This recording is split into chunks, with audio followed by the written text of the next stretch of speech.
and I was raised in a Christian family. So it was like a routine and a rule that I went to church every Sunday, and I turned to all activities.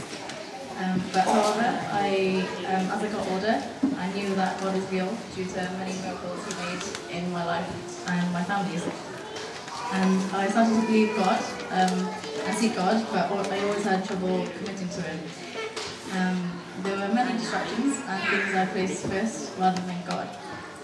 This problem has increased in the past years, and I felt it was so much effort to believe in Him.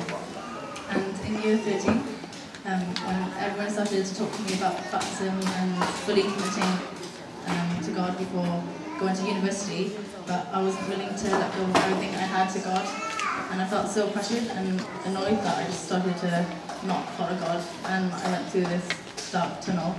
And this continued until this Easter, where I was introduced to this regeneration conference, and at first I was reluctant to go because I had no friends to go with, and I had upcoming exams, and I was like nowhere near ready, and I felt that I couldn't be saved anyway, and I was going to hell, so I felt it was really pointless for me to go, but I did go in the end. And it was after the sermon about always being thankful to God, and during a worship song I started crying, and I was so sorry for rejecting God when He's done so much for me, and I really felt His presence, and it was just such a weird feeling that I've never felt before, and it was like I was a prodigal son, and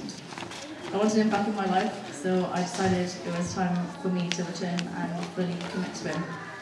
And after the conference, I was really happy that God had saved me, even when I was unworthy to be saved. And everything in the world seemed so small and unimportant compared to His greatness. And I knew that God had a plan for me, and that He would guide me in the exam, so I was less worried about them. And Romans 12:2 says, "Do not conform to the pattern of this world, but be transformed by the renewing of your mind. Then you will be able to test and approve what God's will is, His good, pleasing, and perfect will." I used to struggle in not conforming to the pattern of this world, but ever since God changed me, I have a new perspective in my life. And when I look back, it was great to see what God's will is and know that it was all His doing. So, praise God.